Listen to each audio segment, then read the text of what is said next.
सोचिए, एक ऐसा शख्स जो इब्तिदा में इस्लाम का सबसे बड़ा फौजी दुश्मन था, जिसकी हिकमत अमली से मुसलमानों को उहुद में शदीद नुकसान उठाना पड़ा, लेकिन वही शख्स बाद में इस्लाम की सबसे बड़ी फौजी ताकत बन गया।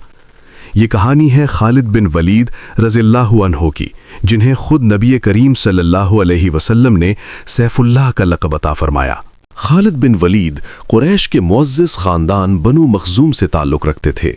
वो बचपन से घुड़सवारी और जंगी हिकमत अमली में माहिर थे। मार्का उहद 3 हिजरी जब मुसलमानों और कुरैश के दरमियान जंग हुई तो खालिद उस वक्त इस्लाम कबूल नहीं कर चुके थे। जंग के आगाज़ में मुसलमान गालिब थे, लेकिन जब तीरंदाजों ने पहाड़ी छोड़ दी तो खालिद ने मौका देखा। उन्होंने अपनी घुड़सवार फौज के साथ अकब से हमला किया और जंग का नक्शा बदल गया। ये उनकी फौजी ज़हानत का पहला बड़ा मुजाहिरा था। सुलह हुदैबिया के बाद खालिद ने महसूस किया कि इस्लाम तेज़ी से फैल रहा है। वो खुद कहते हैं कि मेरे दिल में यकीन आ गया था कि मोहम्मद सल्लल्लाहु अलैहि वसल्लम सच्चे नबी हैं। 7 हिजरी में वो मदीना पहुँचे और इस्लाम कबूल किया। नबी करीम सल्लल्लाहु अलैहि वसल्लम ने फरमाया, अल्हम्दुलिल्लाह जिसने तुम्हें हिदायत दी, मैं तुम में अक्लमंदी देखता था। 8 हिजरी जंगे मौता, मुसलमानों के तीनों मुकर्ररा कमांडर शहीद हो गए। ज़ैद बिन हारिसा, जाफर बिन अबी तालिब और अब्दुल्लाह बिन रवाहा। फौज में इंतशार का खतरा था। तब खालिद ने कमान संभाली। उन्होंने रात में फौज की तरतीब बदल दी ताकि दुश्मन को लगे कि नई कुमक आ गई है। फिर हिकमत अमली से फौज को महफूज निकाल लिया। मदीना पहुंचने पर नबी सल्लल्लाहु अलैहि वसल्लम ने फरमाया, आज खालिद अल्लाह की तलवारों में से एक तलवार है। उसी दिन उन्हें लक़ब मिला सैफुल्लाह।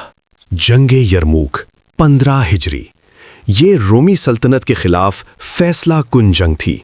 खालिद ने तेज रफ्तार हमले, मुतहर्रक घुड़सवार दस्ते, अचानक पहलू से यलगार के जरिए एक बड़ी फौज को शिकस्त दी। तारीख गवाह है कि वो किसी जंग में शिकस्त नहीं खाए।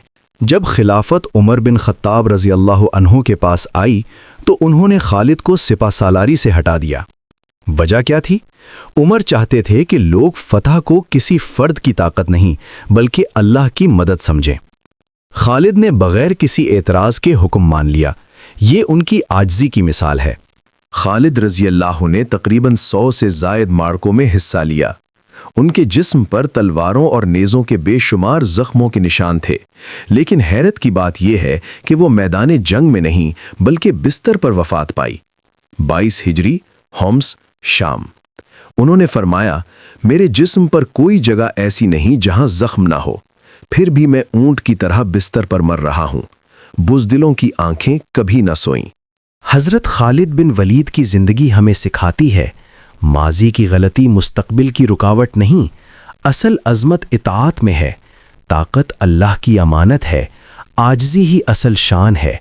वो दुश्मन से मुजाहिद बने और तारीख़ ने उन्हें हमेशा के लिए सैफुल्लाह लिख दिया।